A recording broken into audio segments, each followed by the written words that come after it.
ఈ అధ్యాయం మొదటి వచనాన్ని మనం చదువుకుందాం. యోబు గ్రంథం మొదటి అధ్యాయం మొదటి వచనాన్ని నేను చదువుతున్నాను. ఊజు దేశమునందు యోబు అను ఒక మనుషుడుండెను. అతడు యథార్థవర్తనుడును న్యాయవంతుడునై దేవుని యందు భయభక్తులు కలిగి చెడుతనమును విసర్జించిన వాడు. చాలు, చిన్న ప్రార్థన చేస్తాను. కృపగల మా తండ్రి, పరిశుద్ధుడు అయిన మా దేవ, స్తోత్రమునైనా ఇంతవరకు మీ దీన దాసులను మీరు బలపరచి మీరు అందించిన శ్రేష్టమైన అమూల్యమైన మాటలను బట్టి స్తుతిస్తున్నాం. ఈ బలహీన దాసుని కూడా మీరే బలపరచి బలమైన మీ మాటలు మాకు అందించి మహిమ పొందమని క్రీస్తు యేసు నామమున వేడుకొనుచున్నాము తండ్రి, ఆమేన్. రైట్, చాలా పెద్దగా గట్టిగా ఆమేన్ అన్న మాట పలికారు, చాలా సంతోషం. ఒక సంఘంలో సేవకుడు కావాలి అని పత్రిక ప్రకటన చేశారు, పత్రికలో కూడా చేశారు. సేవకుడు కావాలి, వాక్యం అందించడానికి సేవకుడు కావాలి అని చేస్తే అందరూ నేను సేవకుడుగా ఉంటాను, నేను పాస్టర్గా ఉంటాను అని వచ్చారు. వాళ్ళకు ఒక షరతు పెట్టారు, ఎవరైతే తక్కువగా వాక్యం చెబుతారో వాళ్ళు మాకు సేవకులుగా కావాలి అన్నారంట. మొత్తానికి ఇంటర్వ్యూ చేశారు. ఇంటర్వ్యూ చేసిన తర్వాత ఒక సేవకుడిని ఎన్నుకొని తీసుకెళ్ళారు. ఇలాగే వాక్యం చెప్పడానికి నుంచున్నాడు. నుంచొని నేను మీ మధ్య 3 మాటలు అడుగుతాను, మీరు నాకు సమాధానం చెప్పాలా అన్నారంట. ఎన్ని మాటలు? 3 మాటలు. 3 మాటల్లో ఈరోజు ఒక మాట మాత్రమే అడుగుతాను అన్నారంట. ఏంటో అడగండి అన్నారంట. మీకు తెలిసిన సంగతులు చెప్పమంటారా, తెలియని సంగతులు చెప్పమంటారా అని 2 మాటలు అన్నా అంట. వాళ్ళు అన్నారంట, మాకు తెలిసిన సంగతులు చెప్పండి అన్నారంట. ఏ సంగతులు చెప్పమన్నారు? ఇక అంటేను అప్పుడు ఆయన అన్నా అంట సేవకుడు, ఇక మీకు తెలిస్తే ఇక నేను చెప్పేది ఏముంది, ప్రార్థన చేసుకుందాం అని ప్రార్థన చేసి ఆ రోజు కోడు వాక్యాన్ని ముగించాడు. ఆ రోజు అయిపోయింది. వాళ్ళకి ఎలాంటి సేవకుడు కావాలి? గుప్తంగా కొద్దిగా చెప్పే సేవకుడు కావాలి. 2వ రోజు మరలా అడిగాడంట, మీకు తెలిసిన సంగతులు చెప్పమంటారా, తెలియని సంగతులు చెప్పమంటారా అని అడిగాడంట. నిన్న తెలిసిన సంగతులు అన్నాం కదా, ఈరోజు అందరూ కలిపి మాకు తెలియని సంగతులు చెప్పండి అన్నారంట. మీకు తెలియని సంగతులు ఎంత చెప్పినా మీరు నేర్చుకోలేరు, వినలేరు. కాబట్టి మీకు తెలియని సంగతులు చెప్పటం కష్టం, వినలేరు, ప్రార్థన చేసుకుందామని ఆ రోజు కూడా ముగించేసాడంట. ఆ తర్వాత 3వ రోజు వచ్చేసింది. వచ్చేసరికి వీళ్ళు అనుకున్నారు, మనం పోయిన వారం ఏమనుకున్నాం, తెలిసిన సంగతులు చెప్పమంటే మీకు తెలుసు కదా, ఇక నేను చెప్పేది ఏంది అన్నాడు. 2వసారి ఏమో తెలియని సంగతులు చెప్పమన్నాడు. చెప్పమని మనం అడిగాము, కాబట్టి మనం నేను ఎంత చెప్పినా మీకు అర్థం కాదు కాబట్టి అని ముగిచ్చేశాడు. ఈరోజు ఏం చేద్దామని అందరూ సంఘస్థులు అందరూ కలమాట్లాడుకున్నారంట. కొంతమంది ఏమో మాకు తెలిసిన సంగతులు చెప్పు అని అనుకున్నారంట. మరి కొంతమంది ఏమో మీరేమో తెలియని సంగతులు చెప్పండి, కొంతమంది ఏమో తెలిసిన సంగతులు చెప్పమని అడుగుదామన్నా అంట. మరలా పాస్టర్ గారు వచ్చాడు. వచ్చి అన్నాడు, మీకు తెలిసిన సంగతులు చెప్పమంటారా, తెలియని సంగతులు చెప్పమంటారా అని అడిగాడంట. అడిగితేను కొంతమంది ఏమో మాకు తెలియని సంగతులు చెప్పండి అన్నారంట. మరి కొంతమంది ఏమో మాకు తెలిసిన సంగతులు చెప్పండి అన్నారంట. అట్లయితే వీరిలో చాలామందికి తెలియని వాళ్ళు ఉన్నారు, తెలిసిన మీరు వాళ్ళకి చెప్పండి అన్నాడంట. అని ఈరోజు మీటింగ్ ముగించుకుందాము అన్నాడంట. అందుచేత మరి ఈరోజు మనం యోబు గ్రంథం తెలియని వాళ్ళు ఉన్నారా? యేసు ప్రభువుని నమ్మిన వాళ్ళలో యోబు గ్రంథం తెలియని వాళ్ళు అంటూ ఎవరు లేరు. కానీ నేను ప్రార్థన చేసుకుంటా ఉంటే నా మనసు యోబు గ్రంథం మీదకే వెళ్ళింది. అందుచేత యోబు గ్రంథం బైబిల్ గ్రంథంలో ఇది మొట్టమొదట రాయబడిన గ్రంథం ఏది అంటే యోబు గ్రంథం. ఎందుకు అంటే ఆదికాండం కంటే కూడా ముందుగా రాయబడిన గ్రంథం యోబు గ్రంథం. యోబు గ్రంథం పక్కనే ఎస్తేరు గ్రంథం ఉంది. ఏ గ్రంథం? ఎస్తేరు గ్రంథం. ఎస్తేరు గ్రంథం చరిత్ర గ్రంథాలలో చిట్ట చివరి గ్రంథం. మొదటి గ్రంథం ఒకే చోట దేవుడు పొందుపరిచి ఉంచాడు అన్న సంగతిని ఈ సమయంలో మనం జ్ఞాపకం చేసుకుంటూ ఉన్నాం. మంచిది. ఏబు ఇక్కడ ఈ భాగంలో మనం గమనిస్తే ఏబు గ్రంథం దేశం పేరుతో ప్రారంభించబడింది. ఎవరి పేరుతో? దేశం యొక్క పేరుతో ప్రారంభించబడింది. ఊజు అనేటువంటి మాటతో ఈ గ్రంథం ప్రారంభించబడింది. దేశాలకు పేర్లు ఎలా వచ్చాయి? దేశాలకు పేర్లు ఏ విధంగా వచ్చాయి? మనిషి పేరును బట్టే దేశాలకి పేర్లు వచ్చినాయి. మనిషి పేరును బట్టే జిల్లాలకు పేర్లు వచ్చినారా లేదా? వైఎస్ఆర్ జిల్లా, పొట్టి శ్రీరాముల జిల్లా, ఎన్టీఆర్ జిల్లా వచ్చినాయా లేదా? అల్లూరి సీతారామరాజు జిల్లా. అంటే మనిషి పేరును బట్టి జిల్లాలు వచ్చాయి. ఊజు అనేటువంటి పేరు కలిగిన వారు బైబిల్లో మరి నేను జ్ఞాపకం చేస్తాను. ఆదికాండం 10వ అధ్యాయంలో షేము సంతతిలో ఉన్న ఒక వ్యక్తి, ఊజు అనేటువంటి ఒక వ్యక్తి ఉన్నాడు. ఆ మాట నేను మీకు జ్ఞాపకం చేస్తాను. సమయం వైపు నేను బాగా చూస్తున్నాను. బాగా ఆకలయ్యేటప్పుడు ఎంత చెప్పినా వినరంట. బరీగా తిన్నాక కూడా కడుపు నిండినా వినలేరు, కడుపు ఖాళీ అయినా వినలేరు. కాబట్టి బర్నన్న ప్రకటించిన రీతిగానే ఆ 1 గంటకు ఖచ్చితంగా ముగిచ్చేస్తాను, మీరేమీ భయపడాల్సిన పని లేదు. 10వ అధ్యాయం 22, 23 వచనాలను నేను చదువుతాను. షేము కుమారులు యాలాము, అషూరు, అర్పక్షద్దు, లూదు, అరామను వారు. అరాము కుమారులు ఊజు. అంటే షేము సంతానములో ఉన్న వ్యక్తి ఊజు అనేటువంటి మాట ఈ భాగంలో రాయబడి ఉంది. ఇదే ఆదికాండం 22వ అధ్యాయం 20, 21 వచనాలు కూడా నేను మీకు జ్ఞాపకం చేస్తాను. ఆదికాండం అధ్యాయం 22 వచనం 20, 21 వచనాలు.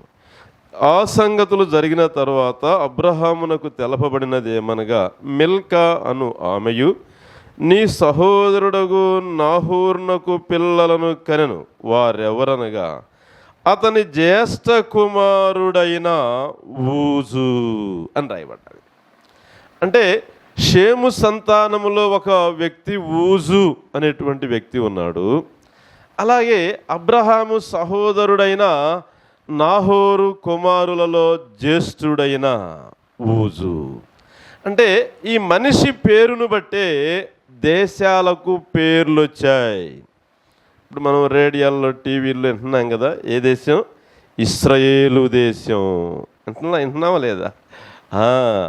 ఆ ఇశ్రాయేలు పేరు, అసలు పేరు యాకోబు. యాకోబుకి దేవుడు ఏమని పేరు పెట్టాడు? ఇశ్రాయేలు అని పేరు పెట్టాడు. ఆదికాండంలో దేవుడు సుమారు ఒక 10 పేర్లు దేవుడే స్వయంగా పేర్లు పెట్టిన సందర్భాలు ఆదికాండంలో మనం చూస్తాం. అయితే మనిషి పేరును బట్టి దేశాలకు పేర్లు వచ్చాయి. ఒకసారి ఆదికాండం 4వ అధ్యాయంలో కూడా నేను మీకు జ్ఞాపకం చేస్తాను. చూడండి, ఆదికాండం 4వ అధ్యాయం వచనం 17 చూద్దాం. కయ్యూను తన భార్యను కూడినప్పుడు ఆమె గర్భవతి అయి హానోకును కనెను.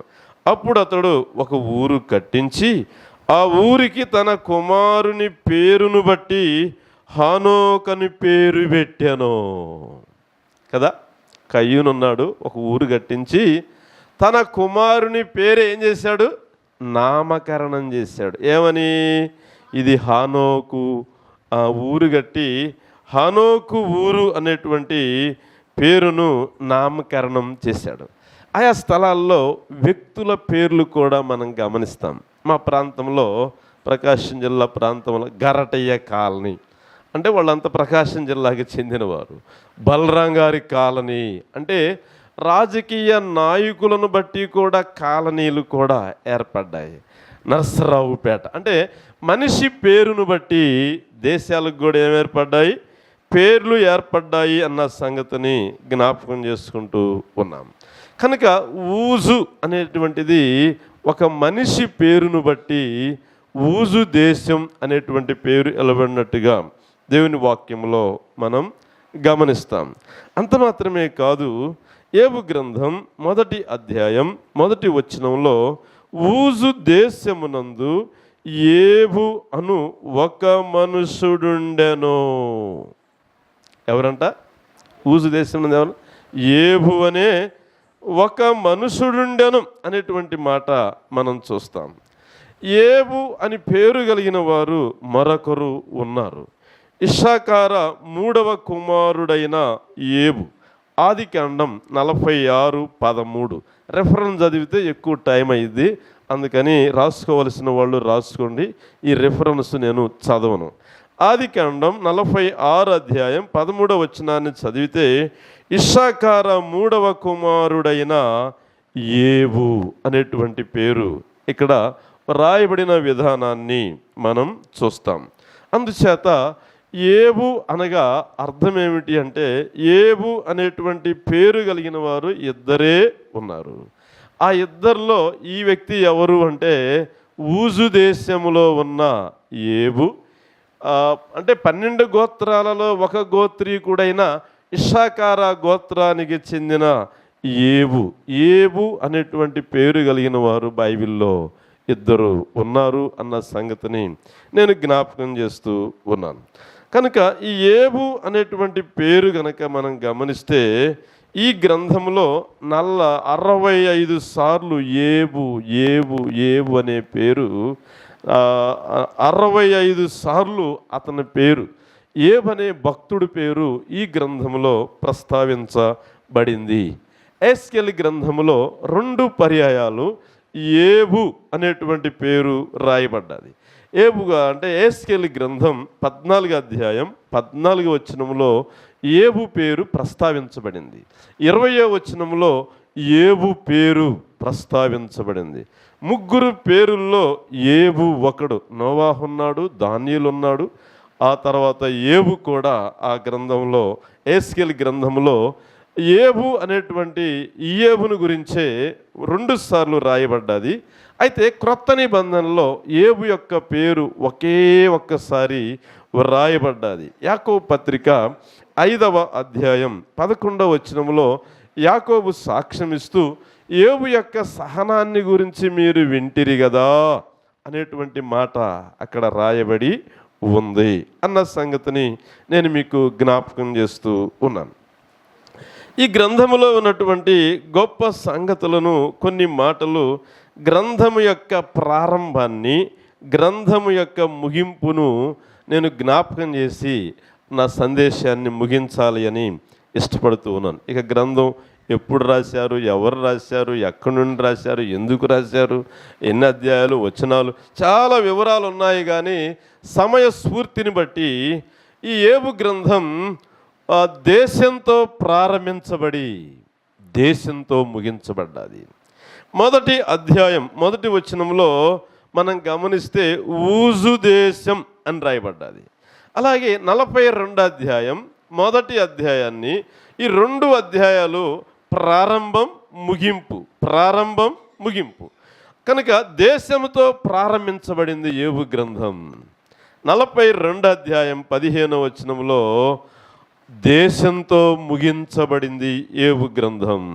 దేవుని వాక్యాన్ని మనం చూద్దాం. 42వ అధ్యాయం.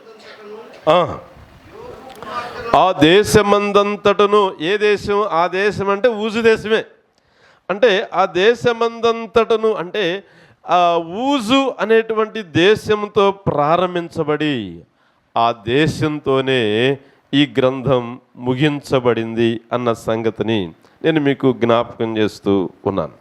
మాత్రమే కాకుండా ఏబు గ్రంథం 1వ అధ్యాయం 1వ వచనంలో ఏబు పేరుతో ప్రారంభించబడింది ఈ గ్రంథం. అలాగే 42వ అధ్యాయం 1వ వచనంలో ఏబు అనేటువంటి పేరు కూడా మనం చూడొచ్చు. 16వ వచనంలో ఏబు అంటే 42వ అధ్యాయం 16వ వచనంలో ఏబు అనేటువంటి మాటతో ఈ గ్రంథం ముగించబడింది. అంటే ఏబు ఉన్న దేశంతో ప్రారంభించబడింది ఈ గ్రంథం. అలాగే ఏబు అనేటువంటి మాటతోనే ఈ గ్రంథం ముగించబడింది అన్న సంగతిని నేను మీకు జ్ఞాపకం చేస్తూ ఉన్నాను. అంటే ఏబును బట్టి ఆ దేశానికి పేరు వచ్చింది, ఏబును బట్టి ఆ దేశానికి పేరు వచ్చింది కనుక ఆ పేరుతోనే ప్రారంభించబడింది, ఆ పేరుతోనే ముగించబడింది. అందుచేత మన పేరు ప్రఖ్యాతులు ఎలా ఉన్నాయి. ఇక మూడవదిగా నేను మీకు జ్ఞాపకం చేస్తాను. ఏబు గ్రంథం 1వ అధ్యాయంలో ఏబు యొక్క సాక్ష్యం రాయబడింది. ఏబుని గురించి ఏమి రాయబడ్డది? 1వ వచనంలో, అతడు యథార్థవర్తనుడును న్యాయవంతుడనై దేవుని యందు భయభక్తులు కలిగి చెడుతనమును విసర్జించినవాడు. అంటే ఈ గ్రంథం చాలా గంభీరంగా రాయబడి ఉంది. ఈ 1వ వచనంలో ఏబు యొక్క దేశం రాయబడింది, 1వ వచనంలో ఏబు యొక్క సాక్ష్యం రాయబడింది. ఎంత ఉన్నతంగా, ఎంత అద్భుతంగా, ఎంత గంభీరంగా ఆయన సాక్ష్యాన్ని ఈ గ్రంథములో ఈ 1వ అధ్యాయం 1వ వచనంలో మనం చూస్తాం. అలాగే మనం గమనించినట్లయితే ఏబు గ్రంథంలో ఆయన యొక్క సాక్ష్యం ఎలా ఉందో కూడా మనం ఆఖరి అధ్యాయంలో మనం చూద్దాం. దేవుని వాక్యములో నుండి మనం గమనిద్దాం. అయితే దేవుని వాక్యాన్ని చూద్దాం. 15వ వచనాన్ని మరలా గమనిద్దాం. ఆ దేశమంతటా ఏబు కుమార్తెలంత సౌందర్యవంతులు కనబడ లేదు. అంటే ఏబు గ్రంథం ఏబు సాక్ష్యంతో ప్రారంభించబడి ఏబు కుమార్తెల సాక్ష్యంతో ముగించబడింది. ఏముండాలి? యేసు ప్రభుని నమ్మిన వారికి ఏముండాలి? సాక్ష్యం ఉండాలి. ప్రభువుని నమ్ముకున్నాం కానీ ఏమీ లేదు. చక్కని సంగీతం ఉంది, చక్కని సాంగ్స్ ఉన్నాయి, చక్కని సందేశాలు ఉన్నాయి, కానీ ఏమి లేదు మనకి నేటి దినాల్లో సాక్ష్యం లేదు. సాక్ష్యం లేని వారిని ప్రభు ఏమని పిలిచాడు? జీవించుచున్నామని పేరు మాత్రమే ఉన్నది కానీ నీవు మృతుడవే. విశ్వాసినన్న పేరుంది కానీ మృతుడవే. సేవకుడని పేరుంది కానీ మృతుడవే. సంఘ పెద్దనని పేరుంది కానీ మృతుడవే. పరిచారకుడు అని పేరుంది కానీ మృతుడవే. పరిచారకురాలని పేరుంది కానీ మృతుడవే. సాక్ష్యం లేదు నేటి దినాలలో. ఇదే కరువయింది. సాక్ష్యం ఉందా? ఏబు సాక్ష్యం గంభీరం. ఏబు కుమార్తెల సాక్ష్యం అంటే ఏబు సాక్ష్యం, ఏబు కుమార్తెల సాక్ష్యం. చాలాసార్లు వ్యక్తిగత జీవితంలో సాక్ష్యం ఉండొచ్చు, కానీ కుమారులు కుమార్తెల సాక్ష్యం ఉందా? సాక్ష్యము లేని జీవితం. తిమోతి 1వ పత్రిక 3వ అధ్యాయం 7వ వచనాన్ని మనం గమనిస్తే, సంఘమునకు ఎలుపటి వారి ద్వారా మంచి సాక్ష్యం ఉండవలెను. ఏముండాలి? మంచి సాక్ష్యం. ఒకసారి ఒక ఆమెకు సువార్తను ప్రకటిస్తూ ఉన్నాను. ప్రభు అయిన యేసుక్రీస్తుని నమ్ముకో, నీ పాపాలు క్షమించబడతాయి, పరలోక రాజ్యానికి వారసురాలుగా ఉంటావు, క్రీస్తు యేసుని నమ్ముకో అంటే నాకు అత్తరసైంది. ఒరే అల్లుడా, నీకంటే మేమే బెటర్ అంది. మీకంటే మేమే బెటర్, మీకంటే మేమే నాణ్యం. అంటే ఏమి లేదు మనలో? నాణ్యత లేదు, క్వాలిటీ లేదు. బట్టలకి వెళ్తే క్వాలిటీ కదా, భోజనం క్వాలిటీ, బ్రతుకు మాత్రం క్వాలిటీ లేదు. వ్యక్తిగత జీవితంలో క్వాలిటీ లేదు, సాక్ష్యం లేదు. ఆలోచన చేయండి. కనుక మనం నోరు తెరిచి 4 మాటలు చెబుదాము అంటే మన నోరు మూపించే స్థితిలో ఉన్నారు. జాగ్రత్త సుమా. యేసు ప్రభు ఏమన్నాడు? ఆరోహణమవుతా మీరు యోదయలోను యెరూషలేములోను యోదయలోను సమరయలోను భూదిగంతముల వరకు నాకు సాక్షులై ఉండండి. సాక్షులు అంటే 2 విధాల. క్రీస్తు యేసుని గురించి ప్రకటించడం సాక్ష్యం, వ్యక్తిగత జీవితాన్ని కాపాడుకోవడం సాక్ష్యం. సాక్ష్యం ఉందా? ఏది నీ సాక్ష్యము? ఏది నీ త్యాగం? మన క్రైస్తవ సునాద కీర్తనలో ఒక అద్భుతమైన అమూల్యమైన పాట ఉంది. ఉందా మనకు సాక్ష్యం? ఇంట్లో ఉండాలి సాక్ష్యం, సంఘంలో ఉండాలి సాక్ష్యం, ఇంట బయట ఉండాలి సాక్ష్యం. సాక్ష్యం లేకుండా ప్రసంగించినా, పాటలు పాడినా, పరిచర్య చేసినా అది ప్రభువుకి మహిమకరంగా ఉండదు. రోమా 2:24లో మిమ్మును బట్టియే కదా నా నామము అన్యజనుల ఎదుట ఏమవుతుంది? దూషింపబడుతుంది. ఎవరిని బట్టి? నన్ను బట్టి, నిన్ను బట్టి, మనందరిని బట్టి ప్రభువు నామమునకు దూషణ కలుగుతుంది. జవహర్లాల్ నెహ్రూ గారు ఒక మాట అన్నారట, క్రైస్తవులంతా బైబిల్ చదివి బైబిల్ ప్రకారం నడిస్తే, దేవుని వాక్యాన్ని అనుసరిస్తే వాళ్ళకి సువార్త చెప్పాల్సిన పని లేదంట. వీధుల్లో తిరిగి యేసు ప్రభువుని నమ్ముకోండి, యేసు రక్తంలో కడగబడండి అని చెప్పాల్సిన అవసరమే లేదు. ఎందువల్ల? మన జీవితము ద్వారానే సువార్త ఏమవుతుంది? వెళ్ళిపోతుంది. కనుక మన వ్యక్తిగత జీవితమే ఇతరులకు సువార్త. దేవుని వాక్యంలో మనం చూస్తాం కదా, భార్య నడవడి వలన తమ భర్తను రాబట్టవచ్చును, వాక్యము లేకుండానే. ఎట్లా? మన పేతురు 1 పత్రిక 3 అధ్యాయం చూస్తాం కదా, వాక్యము లేకుండానే, అంటే వాక్యము భార్య నడవడిలో భర్తకు కనబడి వాక్యము లేకుండానే రాబట్టబడవచ్చును అని రాయబడ్డది. అంటే ప్రకటించకుండానే రాబట్టవచ్చును. అందుచేత ఏబు సాక్ష్యంతో ప్రారంభించబడింది ఈ గ్రంథం, ఏబు సాక్ష్యంతో ముగించబడింది ఈ గ్రంథం. మాత్రమే కాదు, ఏబు సంతానముతో ప్రారంభించబడింది ఈ గ్రంథం, ఏబు సంతానముతో ముగించబడింది.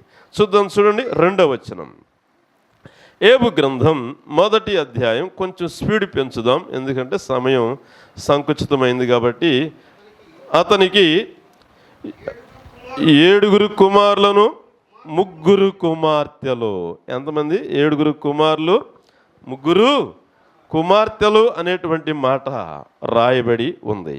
అలాగే ఏబు యొక్క సంతానాన్ని గురించి కూడా మనం గమనిస్తే 13, 14 వచనాలను మనం గమనిస్తే అక్కడ రాయబడిన మాట చూద్దాం. 13 దేవుని వాక్యములో 13, 14. ఏబు మరియు అతనికి 7 కుమారులను 3 కుమార్తెలను కలిగిరి. అంటే ఏబు సంతానము కలిగిన వాడు. అంటే 1వ అధ్యాయంలో 7 కుమారులు 3 కుమార్తెలు ఏమయ్యారు? చనిపోయారు.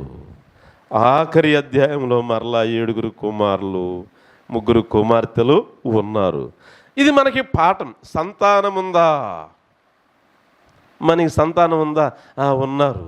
అబ్బాయిలు 2, అమ్మాయి 1 ఉంది. ఇది శరీర సంబంధమైన సంతానం. ఆత్మ సంబంధమైన సంతానం ఉందా? ఒక్కరినైనా ప్రభు యొద్దకు నడిపించేవా? ఒక్కరినైనా ప్రభు అయిన యేసు క్రీస్తుని గురించి ప్రకటించి యేసు ప్రభు ప్రేమను అనేకులకు తెలియజేసి యేసు క్రీస్తులోనికి ఒక్కరినైనా ప్రభు దగ్గరికి నడిపించావా? ఒక కుక్కకి డేవిడ్ లివింగ్స్టన్ వైద్యం చేశాడు. బాగా పురుగులు బట్టి బొచ్చు కప్పుకొని వచ్చింది కుక్క. డేవిడ్ లివింగ్స్టన్ ఆఫ్రికా ఖండంలో సువార్త ప్రకటించి వెళ్ళిన టైంలో ఆ ఎంట్రుక అంతా కట్ చేసి దానికి గాయాలు కడిగి మందేసాడంట. ఆ గాయాలు కడిగి ఆ మందు ఆ గాయాలు మానిపోయేంతవరకు ఆయన దగ్గరకు వస్తూనే ఉందంట. గాయాలు తగ్గంగానే రాలేదంట కుక్క. ఏంది ఇంకా కుక్క రాలేదు? గాయాలు తగ్గిపోయిన తర్వాత నన్ను మర్చిపోయింది కుక్క అనుకుంటున్నాడంట. కొంతకాలానికి ఆ కుక్క మరలా తిరిగి 7 కుక్కలను తెచ్చిందంట. ఎన్ని కుక్కలను తెచ్చింది అంటే దాని అర్థమైంది, ఒకప్పుడు నేను కురుపులతో ఉన్నాను, అనారోగ్యంతో ఉన్నాను, గాయాలతో ఉన్నాను, ఫలానా ఆయన ఏం చేశాడంటే నాకు ఏం చేశాడు? పరిచర్య చేశాడు, ఆ బుచ్చంతా కట్ చేశాడు, గాయాలు మాన్పించాడు, మీరు కూడా రండి అని మరలా 7 కుక్కలను పట్టుకొచ్చిందంట. మనం మార్పు చెందాం. మన ద్వారా కొంతమందిని ఏం చేయాలి? మందిరానికి నడిపించాలి. కానీ మనలను బట్టి అనేకులు ఆగిపోతున్నారు. అది దుఃఖకరమైన సంగతి ఏంటంటే నిన్ను బట్టి నన్ను బట్టి అనేకులు ఆగిపోతున్నారు అన్న సంగతిని నేను జ్ఞాపకం చేస్తున్నాను. ఏబుకు సంతానం ఉంది, మనకు కూడా ఏముండాలి? ఆత్మ సంబంధమైన సంతానం ఉంది, ఉండాలి. కొరింథీ 1 పత్రిక 4వ అధ్యాయం 15 నుండి మనం చదివితే క్రీస్తు యేసునందు సువార్త ద్వారా నేను మిమ్మును కంటిని. కొరింథీ 1 పత్రిక 4వ అధ్యాయం 15 నుండి కిందగా చదివితే కొరింథీలను కన్నాడు, దెసలోనికలో ఉన్నవారిని కన్నాడు, ఫిలిప్పీలో ఉన్నవారిని కన్నాడు. పౌలు గారికి ఆత్మ సంబంధమైన సంతానం ఉంది. నీకు ఆత్మ సంబంధమైన సంతానం ఉందా? సంతానం లేని వాళ్ళని ఏమంటారు? సంతానం లేని వాళ్ళని ఏమంటారు? గొడ్రాళ్ళు అంటారు. అంతే కదా? మరి దేవుని ఎదుట మనం గొడ్రాళ్ళకి కనపడదామా? అయ్యా నిన్ను నమ్ముకున్నాను, నీతో కలిసి ఉన్నాను, నీతో ప్రార్థన చేస్తున్నాను, నీతో సహవాసం ఉన్నాను, అయ్యా ఒక్కళ్ళను కూడా సంపాదించకపోతే గొడ్రాలా అంటాడు. అంటారా అనరా? అసలు పిల్లలు లేకపోతే అన్నయ్య నా కోసం ప్రార్థన చేయి అన్నయ్య, వివాహం ఇన్ని సంవత్సరాలు అవుతుంది అన్నయ్య, నా కోసం ప్రార్థన చేయి అంటే ప్రభువుకి నీకు ఉన్న సంబంధం ద్వారా ఏం చేయాలి? కొంతమందిని ప్రభు కొరకు కనాలి, నడిపించాలి. సమరయ స్త్రీ ఏం చేసింది? ఊరిలోకి వెళ్ళి నేను మెస్సయ్యను చూసానని ఊరు మొత్తానికి తిరిగి చెబితే ఆ ఊరిలో ఉన్న అనేకులు ఆమె యందు ఏమయ్యారు? విశ్వాసముంచిరి అనే మాట యోహాను సువార్త 4వ అధ్యాయంలో మనం చూడలేదా? అందుచేత సంతానం, ఆత్మ సంబంధమైన సంతానం. యోబు గ్రంథం నేను ముందుకు దాటి వెళ్తున్నాను. 1వ అధ్యాయం 3వ వచనములో అతని ఆస్తి అనేటువంటి మాట రాయబడ్డది. ఎవరి ఆస్తి? యోబు యొక్క ఆస్తి. అలాగే ఈ యోబు గ్రంథంలో మనం గమనిస్తే 42వ అధ్యాయం 12వ వచనాన్ని మనం గమనిస్తే యెహోవా యోబును మొదట ఆశీర్వదించిన అంతకంటే మరీ అధికముగా అతన్ని ఆశీర్వదించెను. ఆస్తి పెరుగుతుంది. ఏం పెరుగుతుంది? ఆస్తి. అంటే మొదటి అధ్యాయంలో ఆస్తి ఉంది, ఆఖరి అధ్యాయంలో కూడా ఆస్తి ఉంది. మొదటి అధ్యాయంలో ఆస్తి అంతా 7,000 గొర్రెలు, 3,000 ఒంటెలు, 500 జతల ఎడ్లు, 500 ఆడు గాడిదలు, బహుమంది పనివారు. ఆఖరి అధ్యాయంలో 14,000 గొర్రెలు, 6,000 ఒంటెలు, 1000 జతల ఎడ్లు, 1000 ఆడు గాడిదలు. ఆస్తి పెరిగిపోతూ ఉంది. ఆత్మ సంబంధమైన ఆస్తి మనకుందా? ఈ లోకంలో ఏమి తీసుకెళ్ళలేం. దేవుని పని కొరకై ఖర్చు పెడదాం, కష్టపడదాం. యేసు ప్రభు ఏమన్నాడు? మత్తయి సువార్త 6వ అధ్యాయంలో, భూమి మీద మీరు ధనము సంపాదించుకోవద్దు, అది తుప్పు పట్టిద్ది, చెమట పట్టిద్ది అన్నాడా లేదా? మనం పరలోక సంబంధమైన ఆస్తిని ఏం చేయాలి? సంపాదించుకోవాలి. సంపాదించాలా లేదా? అనేకులను సంపాదించడానికి అనేకులకు అనేక విధముల, అందరికీ అనేక విధముల వాడనైతిని కొరింథీ మొదటి పత్రిక 9వ అధ్యాయంలో వివరాలు మనకి కనబడతాయి. అందుచేత యోబు ఆస్తి పరుడు. మన ఆస్తి ఏమిటి అంటే ఆత్మల సంపాదనే మన ఆస్తి. గొర్రెలు సంఘానికి గుర్తు, యేసు ప్రభువుకు కూడా గుర్తు, ఎడ్లు సేవకులకు కూడా గుర్తే. కనుక మనం సంపాదించాలి అనేకులను. నేను ముందుకు దాటి వెళ్తున్నాను.